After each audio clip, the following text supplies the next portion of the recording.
So this one's gonna be my second video, I think. I'm surprised that I even uploaded the first one, but something compelled me to do it. I didn't use it as just a practice. I figured I never liked being on stage. I never liked being viewed or perceived. That's always been something that's very, very difficult for me on many, many levels. On a performance level, on a personal level, on my body. I don't want people to view my body. I hide it away. For a long time, I didn't even like looking at myself. I would spit at myself in the mirror. It's one of the most evil things that I ever did to myself, is I hated myself so much that I would spit at that creature that I would see that was looking back at me. Every day. Every day. Deep hatred. Deep. Now it doesn't stem from a hatred anymore. It stems from a place of, like with music, I don't want to be on a stage. I don't want people to view me. I don't want, it feels phony. I feel like I'm doing something that I'm not meant to be doing, or it's like the music immediately becomes less genuine when I'm not playing it for myself. I'm playing it for somebody else now. And now I'm putting that, whatever energy that is, whatever weight that comes with it, that weight sits on me, and it sits on the instrument heavy. The weight of, oh, I gotta play good. I gotta, if I fiddle around with something, I gotta explain that I'm fiddling. I'm not, sorry, this isn't a song, I'm just fiddling, right? Instead of just being in the moment, being present, playing something, and letting it die, letting it just be what it's gonna be, and probably never gonna hear it again, right? That's what I like about music. And weirdly enough, I don't feel that way when I'm playing for animals, because I feel like it's a gift. Like, humans have heard Californication, and and bringing sexy back, and fucking While My Guitar Gently Weeps, all the greats, right? We've heard all the classics. We've heard Beethoven's. You know what I'm saying? We've heard it. Humans are good at music. We get it, and we've heard the best music. Not the best that there ever will be, but we've heard the best music. We have. You've got a favorite song. Animals don't have a favorite song. They haven't heard the best music. If they're lucky, they've heard a few songs, right? And I've noticed that some of my animals, especially Lucky, one of my cats, she's very into music. She gets big eyes. She walks up to me. She stares at me, and I can just see in her energy that she's like more and more. Sometimes she'll come on. She'll get onto my lap and my body. Like she gets very physical, and she'll lick me, and when or meow at me sometimes, but it's mostly when I'm stopping that she meows. And she's even like nibbled on me, like, no, keep going, more music, right? And I can tell when she really likes that. So like sometimes, not always, but sometimes I'm even like, oh, she liked that riff. Like, if it's usually on the harmonica or something, but whatever that was, that musical idea, she liked that one, and I'll play it again for her. And then again, I lose it at some point, just in memory and time, and I'm not writing this shit down, and it just happens.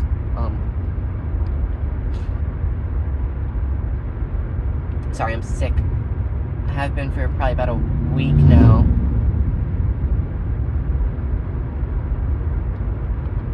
I'm almost to work, too. I think this is going to be a shorter video, because I spent a lot of time talking to my girlfriend today, and that was very, very, very good, very healing, very beautiful. I've gotten very good at being vulnerable and honest, and I know I need to do more, but I need the awareness meditation and practicing daily loving awareness. Not just awareness, but loving, where you have to have love for the awareness that you have. It works. It really does work. It's like, I don't know how to say it, but like, it works. Like, all the shit they say is not just rigmarole. It's not just a rumor. I actually am able to. It's like lifting weights and getting better at lifting weights. And it's like before you've done it, you're like, man, I'm never gonna do that. That's stupid, right? And then you do it, and you're like, okay, I feel way fucking better. And it just took a long time of doing little changes, a long time, and being consistent. And that's my biggest problem, is I'm not consistent. And I think if I was, I would be at an even higher place than I am. Because I feel like I'm in a higher place than I've ever been before. I can communicate so well with her. I've never had this before. And it's brought up my other relationships a lot, too. Like, having a girlfriend and being able to grow and efficiently, effectively be a good person has made it easier to show up that way in my other relationships. I'm very grateful for that.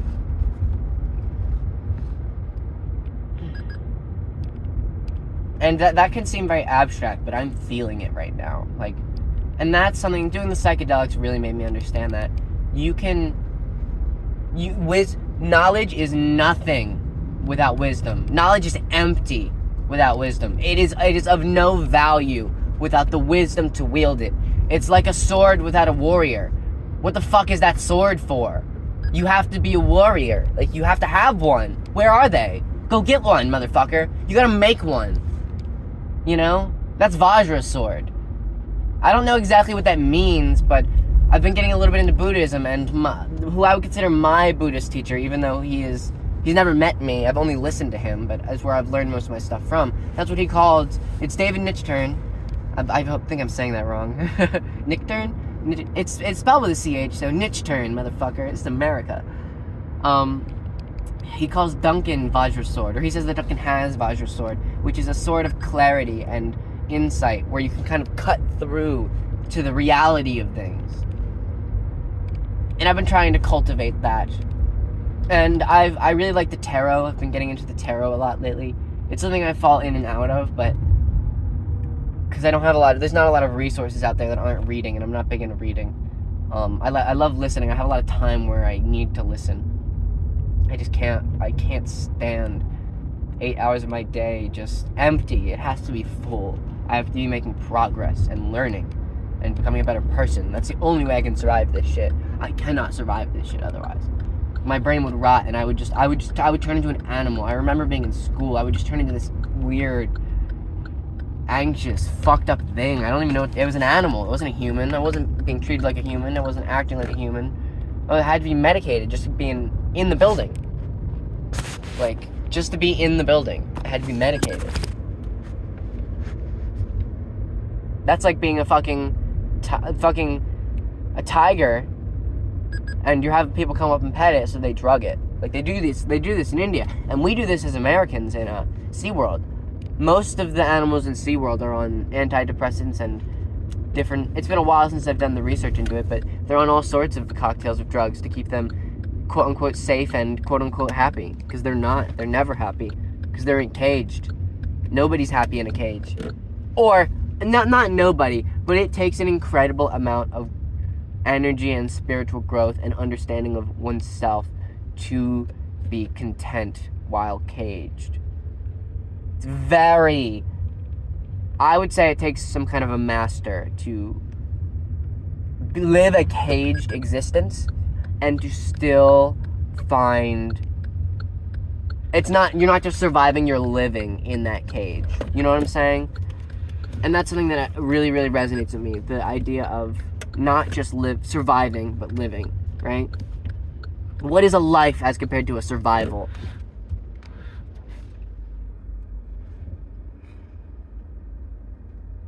I always come back to that, because it makes things obvious. Like, oh, this is living. That's, like, I don't know how this is living. That's survival. Like, I feel like, maybe it's just me, but I feel like we all know that, right? And sometimes, when you're surviving, you feel more alive, right? If every day you've been beaten down, I'm talking, we're all feeling this, but I'm talking like you're in the woods. The rains hit you, no shelter, no food, no water, days, little sleep, your body aches, no energy. And then you come upon a fucking 7-Eleven, dude. A fucking 7-Eleven after you've been starving and thirsting and aching. You found heaven. You found you've gone from hell to heaven in your emotional state, in your emotional landscape. Literally, I'm feeling it right now in the process of the story, of the fiction.